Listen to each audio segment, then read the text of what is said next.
Right? Thank you. We have updated We appreciate you. shots that I'm going to send you in a second. They're from CDCR, Corrections Office. When you were deposited, they were taken 4 days ago. Yes, I'm going to forward you. Yep. No, he has like 7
Can I borrow you? Are you talking to me? No, behind you. Fernando. Thank you. Can you do a microphone? Oh, thanks. Okay. Yeah. So this thing like is please, I don't see the tight. I can't see those things. Oh, I was just gonna say, there's no more things on it, so I was trying to put it in front. I don't know if it's gonna stay. Or do you tape it? Yeah, tape it. How do you want to? Oh yeah, I did. I need an hour to...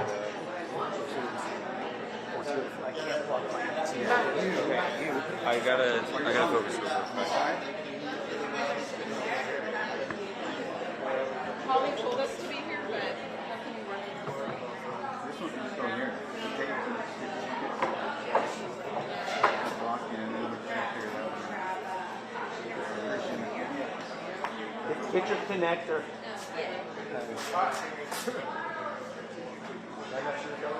What's that? No, I'm fine. Do you want to put it up here or tape it onto right here?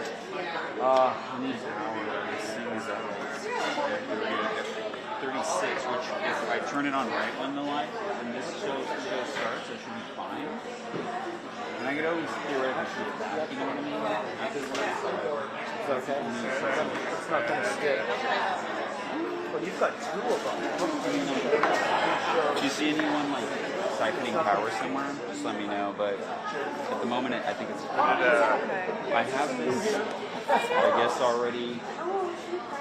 You know, I have the shot. You could maybe wrap it around this mic Yeah. or take this smaller mic. Yours has the mic flag and put that in here. Yeah.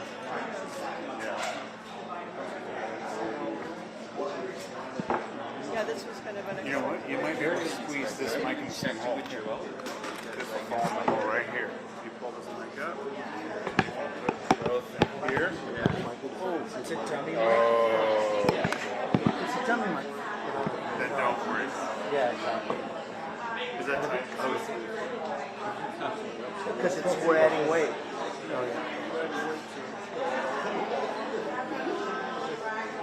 Oh, I'm adjusting the wrong one.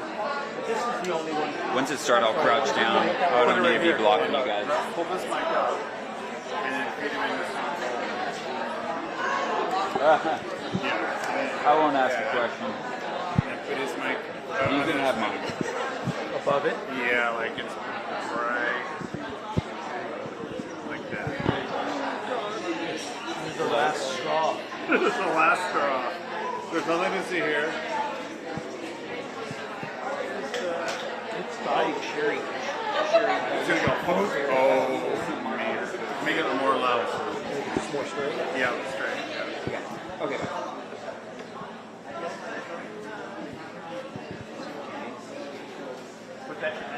This looks stupid. It does look weird.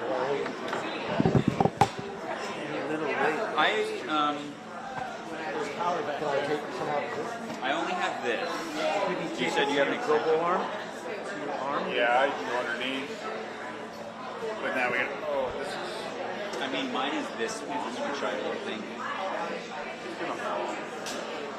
Can we wrap tape around Does it have the 3 prongs? Somebody Or- touches it. Put a hinge. No, okay. No worries. You know what? I actually know someone who might have. Give me a minute. Pull the HE mic up. See that hinge? Excuse me. Hi, how are you? We're good. That's good. Who's this? And then we tilt it back. AP. Is that going to work? Yeah. Just wondering. CBS. Oh, okay. That makes sense. That's the pan. I'm just trying to. Yeah. You just, no. There's nowhere in the hall. All this chasing. Maybe pull it right so it goes down to here. I know. How are you? Good. What? Yes. Yeah. So I jumped in the Uber and came over here. There we go.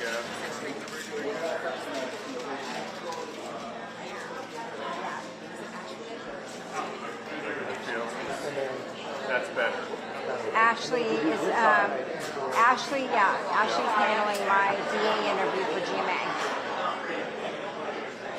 No, we can only be in so many places at once. 222. Hey. Hey, 222. They all go boom.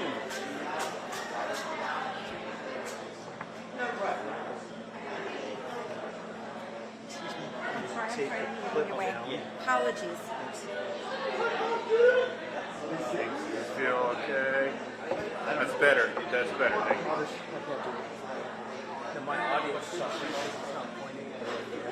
Oh, just change it? You want to try to take it back? I'm afraid so Don't look at me. too. I mean, you could. Mark, give me a check. Check. Testing 1, 2, 3, 4, 5. Testing 1, 2, 3, 4, 5. 1, 2, 3, 4, 5. It's good, Fernando. I can't see you. 1, 2, 3, 4, 5. Mic check. 1, 2, 3, 4, 5. 1, 2, 3, 4, 5.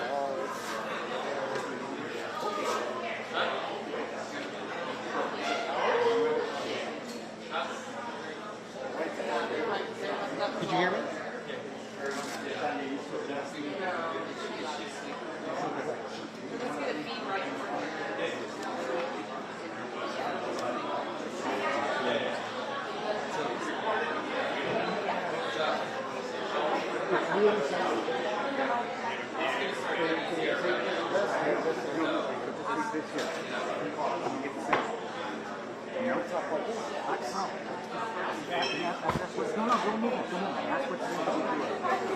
Okay. Yeah. Get more your tape. You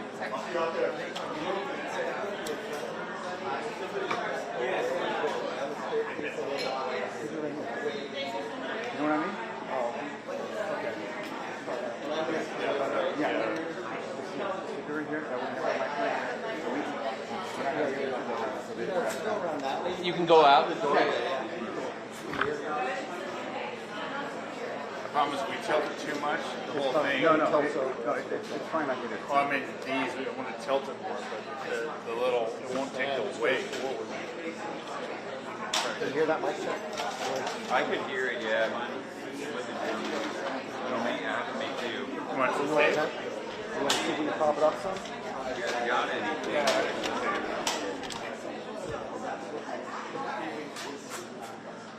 So Kenny, you hearing okay? You're good, Kenny? You're good? Okay.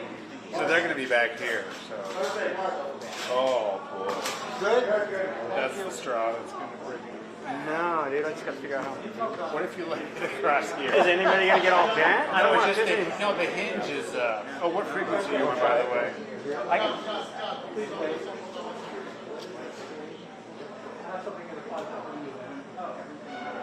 Testing 1, 2, 3. Can you hear yours? Yeah. Can you hear yours? Yeah, thank you. Okay. Great. We're all in. Now you don't care. Oh, you're good. I was going to. You want to? I got a tell point. you where we're at. You're on 19. Yeah, there's two of them. Oh, there's only. Oh, I need a white. Oh, they have another mic. I need a white. Thanks. Appreciate you. Fernando. You want a white? Is anybody cool? Everybody cool with that? Hold on, Doug. Are you touching mine? There's a lady in a covered black blue. Cool or what? I can get an arm, but I really don't want to. Are you touching mine, Doug? Are you guys cool? Everybody cool with that? What's up, dude? I can't see you both guys. Thank you. Yeah. Boom.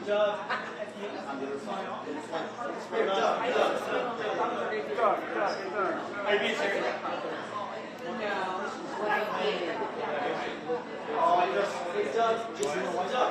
Yeah, yeah. All right. Hang on, Eric, give me an arm.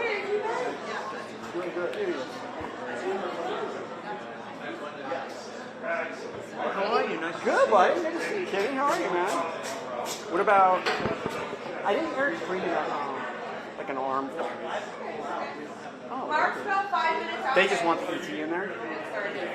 So I'm trying to make it fat.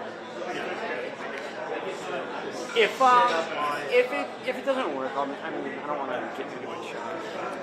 They can do it. That's Here from Sunday, right? Holly and Mark. how you been? It's been a long time. All right, let me see how many. I think I'm gonna get one of these. Because this stand is ready to fall. Yeah, I know. It's looking. Any second. Mark came in, Dexter, and he was literally the last straw. This thing all tipped over. Oh, did it?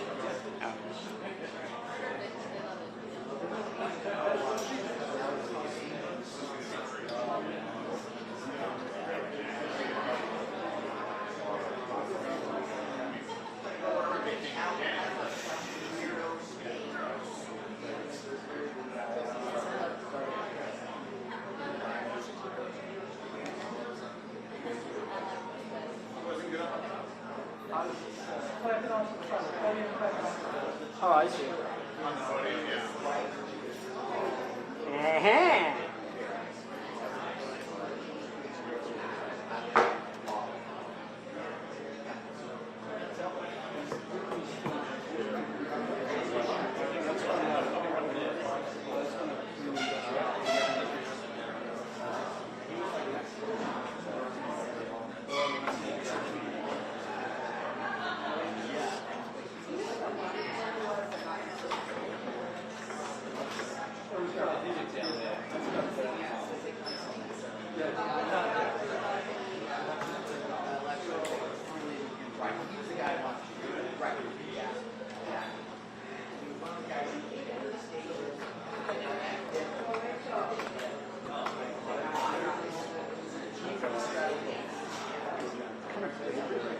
Oh, it's too big?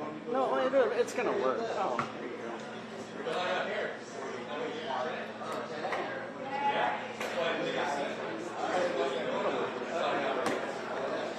Yeah.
swapping out crews.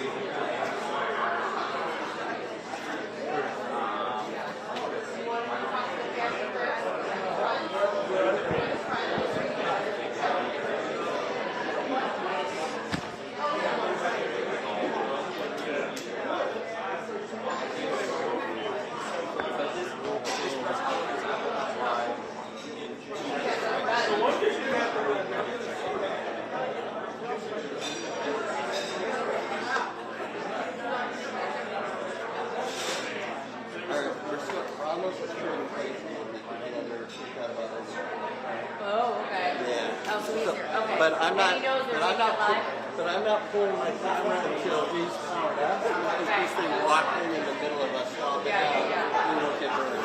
Yeah. Oh, thank you. And he knows they're taking this live. I'll tell him. Okay. So,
By the way, CBS News.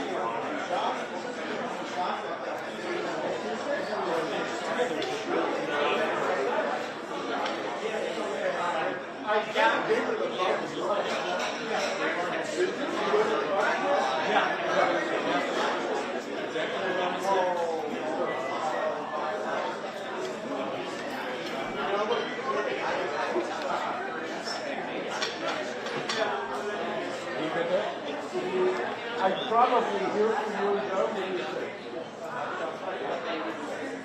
Does anyone have a spare BNC cable? Anybody have a spare BNC cable? No. Or here, whichever is better. Right here, good? Or it's inside edition.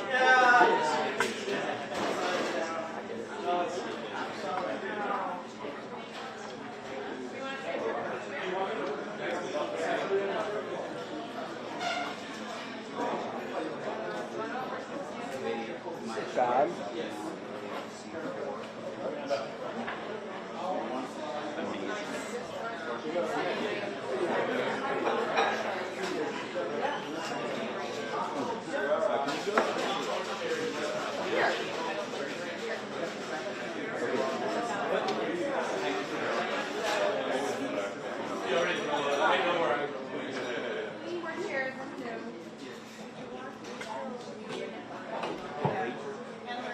Holly. Oh, mine on your check would be good. But now that everyone's there.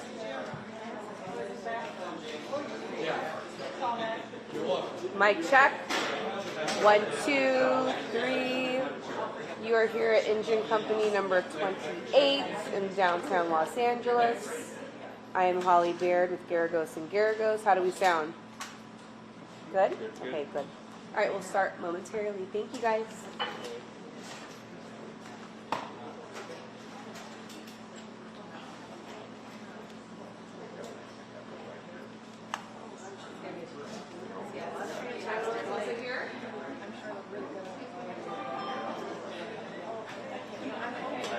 That's a wipe out, Roger.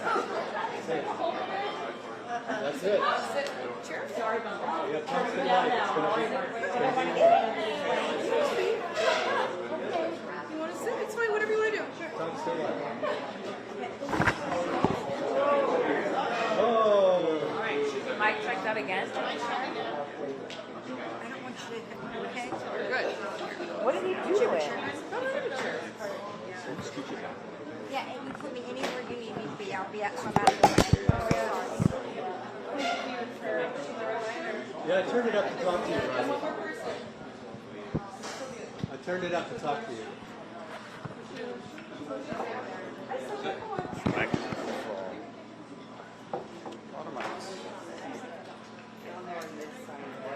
Who's sitting here, Nancy?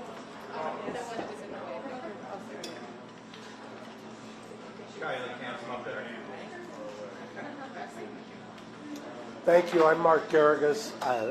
Along with Cliff Gardner, Alex Kazarian, we represent Lyle and Erik Menendez. Brian Friedman is here, who represents the family that's sitting behind me. On behalf of the family, I think I speak for all of them. We thank the DA for what he did today. And contrary to what some of the questions were, I think it's important to note for those who are, I suppose, cynical that say, oh, it's a political move, it was only done for the election. I'm here to tell you that before there was ever any talk of an election, before there was ever any talk of whether or not he was down in the polls or anything else, this DA had taken seriously our writ of habeas corpus after Judge Ryan issued the request for an informal reply. And when I say he had taken it seriously, in this building, we actually did what's called a conditional examination. We had Joan, who's here, who's Kitty's older sister, who we had preserve her testimony because Joan wanted to be heard, and I wanted her to be heard, even though she's more spry than I am and will live a lot longer than me. I wanted to make sure that everybody knew when I first took this case 18 months ago with Cliff, one of the questions we always got, and that I've always got, is, well, what about Kitty? And I've heard that, I can't tell you, innumerable times. And I'm the lawyer, so who's going to buy what I'm selling? However, I will tell you that the family is uniform behind me in their resolve that these boys need to come home. And today is a monumental, monumental victory on that path. And let me explain to you why. The DA today initiated resentencing. Any minute may have already been done. They filed the request for resentencing in the criminal courts building, the Clara Shortridge Foltz building. Now what happens is it goes in front of a judge. That judge now will make the decision. What the DA recommends is just that. It's a recommendation. It's up to a judge to decide what to do. If there is a hearing, and I say if because there doesn't necessarily have to be one, but if there is a hearing, all of these family members who are behind me will be heard. All of these family members will uniformly ask one thing, which is, bring them home, bring them home, bring them home, bring them home. Enough is enough. Enough is enough. That's uniform. This is the family that knows them. It's the family that believes 35 years is enough. And we anticipate, I know that there was a couple of questions, and by the way, it's much cooler in this room than it was at the DA's office. We can afford HVAC over here. part of what we plan on doing is highlighting the work that they have done, and the boys, I call them the boys, the brothers have done. I think it resonated with the DA today, and he mentioned the fact that they had, as of 2005, no hope. The Ninth Circuit had rejected their habeas. They had no hope, and they were basically had resigned themselves to live the rest of their lives behind bars. You can go in two different directions at that point. They took a path that is not often traveled, and they have created programs. They have created green space programs. They have the love and support of an enormous family that has waited patiently for this day.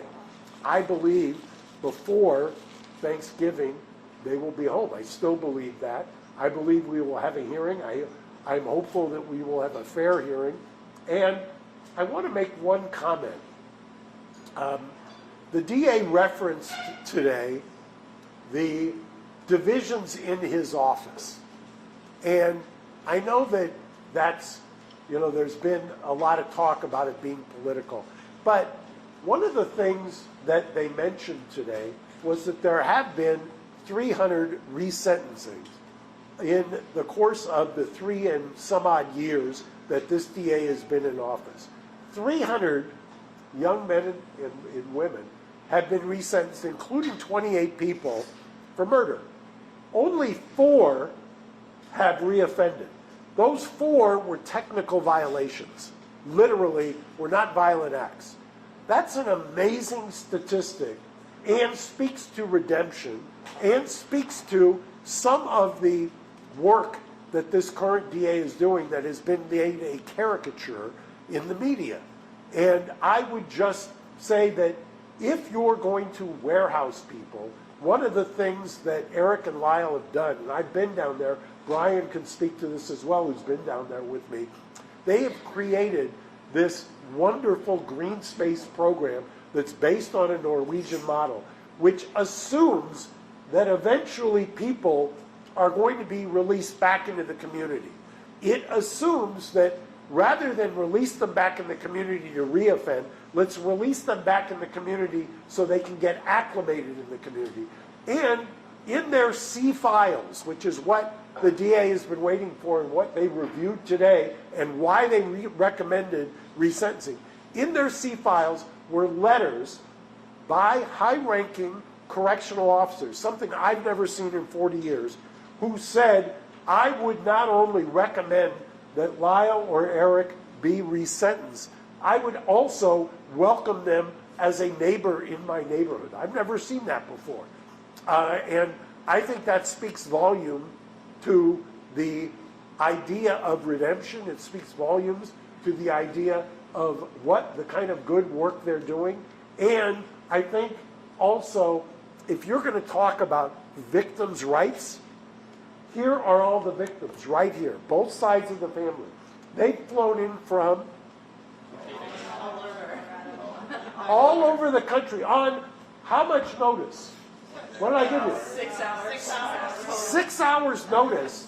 They dropped everything. They left work. They canceled appointments to come here in a show of force because enough's enough. They want them to come home.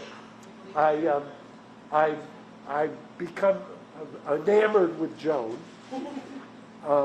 and it's an amazing testament to her ability to forgive, for her ability to see the goodness in these young men, and we're just very, very hopeful that we get them released.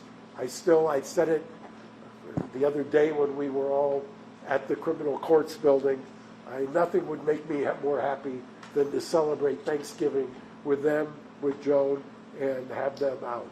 And with that, we'll take a couple of questions. The family will take a couple of questions, and then we're going to cut it off. It's been a long day, and we're going to get them back home. I have a question.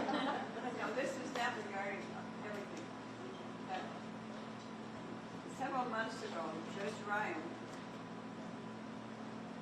requested from his why there was no evidence disclosed in the trial, in the second trial. There was none allowed.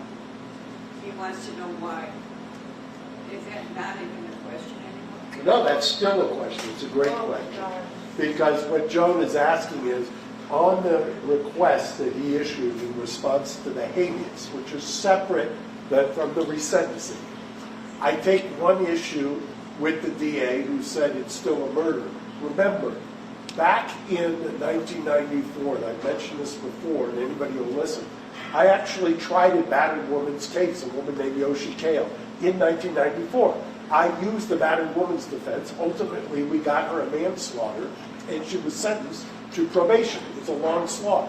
In 1994, with these young men, it was ruled that because they were children, that would not come into evidence. That was, and the DA in the first trial argued men can't be raped. They don't have the equipment. That was where we were then. We are in a different place now. That is the habeas question. For the resentencing question, I will just quote what the resentencing DA said, that in all the time they have reviewed the C files, they've never seen a more exemplary background while in custody than these two young men. Thank you. It's bothered me for so long because I read it and I couldn't believe it, and then nothing ever happened. And the judge and the DA, or not the judge, the DA and the prosecutor agreed that they would not use it because they wanted to get, they had too many trials lost. Right. Yeah, That's they needed to pick Menendez up. Well, for those who don't know, you had a judge at the time, and he's still alive, so I'm not saying anything bad about somebody who's not alive.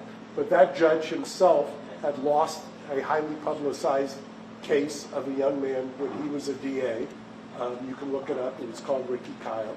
He then presided over the Rodney King case, and we all know what happened in the Rodney King case. That was an acquittal. He then presided over the first Menendez case. That was a hung jury. And then 8 days before evidence started in trial number 2, the rules changed because, a cynic might say, because OJ was acquitted. And I'll take a couple of questions and then, yes. Just, okay, so I know he said, all right, it's now murder. So were they found guilty of murder with a special enhancement? And so he's basically taking that special enhancement away. So now it's murder, and is that why it's now 50 years to life as opposed to life without the possibility of parole? And what are the two resentencing laws that he's using here? So under California law, once he initiates the resentencing, you then have the ability, specifically for a crime before 1990, to have that sentence recalled. You have the special circumstances. What the DA is saying is, we're going to remove the special circumstance. A special circumstance is what prohibits them from getting life, a straight life, which would make them eligible for parole. That right now, in my humble opinion, is the top. That's the ceiling. The judge, after a hearing, could recall that murder conviction, could sentence them to a lesser included, which is a voluntary manslaughter. If you negate the malice, that would make it, and the way you negate the malice is through imperfect self-defense. Manslaughter, they could get time served. Joan, if you could, we couldn't hear you on this side. If you could speak a little louder, or someone give her a mic. If I speak any louder, I'm going to yell. Not you, Joan. Okay. Joan. And the second question is, do the brothers know that have you spoken to them today? Have they been gotten word of what the DA has put on the I believe that they have gotten word. I believe that they are 100% on board with what we're doing. I don't know why they wouldn't. They've waited. Like I say, they lost the last appellate argument roughly 2005. But you have not spoken to them today. I didn't say that. Well, that's what I'm asking. Have you spoken to them today? I don't talk about attorney-client. Mark, with this renewed hope that the brothers will be released, have you as a family talked about where they will go when they live with one of you? How will you reacclimate them assuming the judge goes along with this and the parole board agrees, what are the plans? What hopes do you have for them? Well, we have, without committing, look, it's obvious that if they're released, at least obvious to me, that they will be inundated. And generally, when somebody has been incarcerated and institutionalized for decades, you have to have a reentry plan. We have already put together a reentry plan. If we do the hearing, and it's not by stipulation, that will be what we will provide to the court. We would not be revealing any of that right now for security reasons, but we have a robust reentry plan that we have already previewed with the district attorney, which went into their calculation as to recommending resentencing. So how would they make a living? How would they support themselves? Well, but the interesting thing about that is both of them are married. Both of them are married to spouses who make a living. Both of them are active students. Lyle is in a master's program. Erik is in an undergrad program. And they have a family that would support them as well. So I'm not going to get into their W-2s or their 1099s. Do you expect that their reform work will continue if they leave prison? I need you to speak up. Do you expect that their prison reform work will continue if they are released? It's my understanding from both of them that one of the things they really love doing is the Green Space Project. I mean, Brian's been down there twice with me to see it. I invite any of the press, you want to do a story on the Menendez brothers? Take a look at that Green Space Project at the Donovan State Prison. Donovan Prison is a prison that you have to earn your way into. That's part of the incentive system at the California Department of Corrections. What they have done is taken an area that is drab and gray and depressing, frankly. Erik, who is an enormously talented artist, has started to paint or supervise the murals that go around. Lyle, who has gotten his degree and is pursuing his master's in urban planning, has got a project laid out that to me is unbelievable in terms of making it acclimated, and has gone to the point of understanding that having hills, for instance, or having gradients of ground level and not all flat land has something to do with balance and has something to do with aging and has all kinds of an amazing research that's been done. And so yes, long answer to your question, that's not work that I think for a second they're an abandon. I think they're going to double down into that. The DA mentioned that the brothers have rehabilitated. Can you tell us how? And second question, have you talked to this judge to know how he's thinking? Okay, the first question I heard is, how would they rehabilitate? When I say a C file, that's the nomenclature for their file while they're in prison, which has all of their write-ups, all of their commendations, all of anything they've done wrong. Their C files and their analysis is outstanding. The only reason they have any points whatsoever in their C file is because they presently are life without parole prisoners, which necessitates them to be at a level 19. Yes? Joan spoke last week so eloquently. Would she be willing to give us a reaction today? No, I don't think so. I think, look, they're here to support, and they all flew in on 6 hours notice, because they don't want any misunderstanding. This is the family. The family is unified, and the family wants them home. Anybody or suggestion otherwise is just unfounded. Any suggestion otherwise is not part of the family. Do you want to talk about Mr. Anderson's statement that he put out today? Milton Anderson? No, I really don't. I don't think they want to engage. I don't want to be negative. I would just say this. When you go on to the DA's opponent's website, somehow Anderson, of all the 250,000 lawyers in California, found a lawyer who is a disgruntled ex-DA who is endorsing his opponent. And Anderson was invited to speak and never did. So, no, I don't want to talk about it, but I think if you connect the dots, you'll understand what's really happening there. Thank you, everybody. That's it. It's been a long day. Brian? I just want to say one Can thing. you go to the mic, please? Yeah. Yeah. This is Brian Friedman, Bryan Freedman, and I represent these wonderful people who have been through so much. And I just want the press to recognize that it's not the suffering that they have gone through on a daily basis, gathering here, hoping and praying that there'll be a release of their family members. You know, these are the victims. They are just as much the victims as anyone else. They've gotten their hopes up every time they come to court. They've stayed in touch with their family. They stayed in touch with the boys, and they love the boys, and they loved Kitty and Jose, and it just so happens that these are the very people who suffered all the way around, and they want the boys home. They want to hug them outside of prison. They want to connect with them. They want to help them. They want to watch these boys do wonderful things in the world. They want to watch them help other people. They want them to serve as examples of goodness and change and all of it. And I want to see that they have that opportunity. That they have that opportunity to love them and to touch them and to watch them do good. And that's why they're here. And that's why they show up on a moment's notice, no matter what's going on. And they're wonderful people. And I wish they were my family. Not saying anything wrong with my family.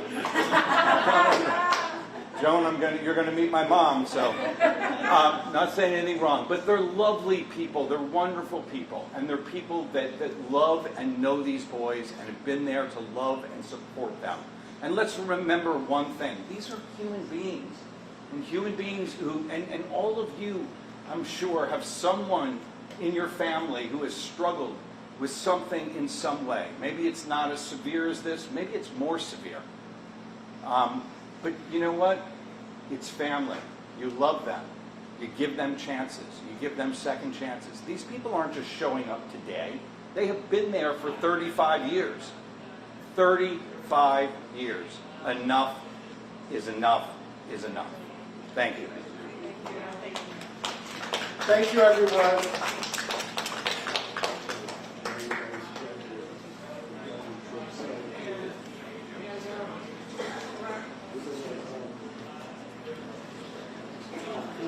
Can you sit down, please? So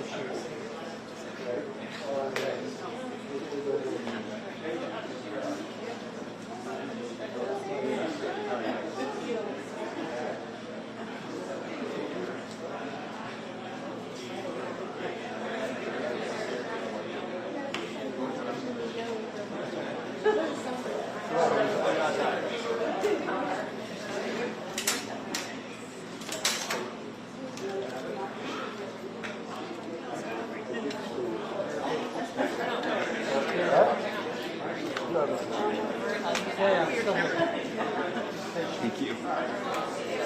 That happens all the time. You gotta fix that. Engine 28. Engine 28. Engine 28. You know, it's on Wilshire. What street is that? I think Figueroa. In Figueroa.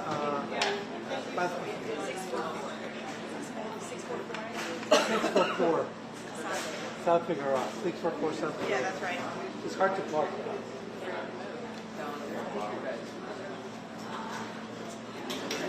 I help you. Sorry, can you sit down? Still filming.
Sit down, you sit down.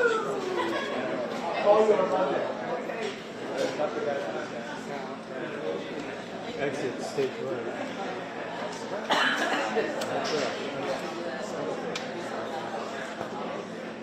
That's scary.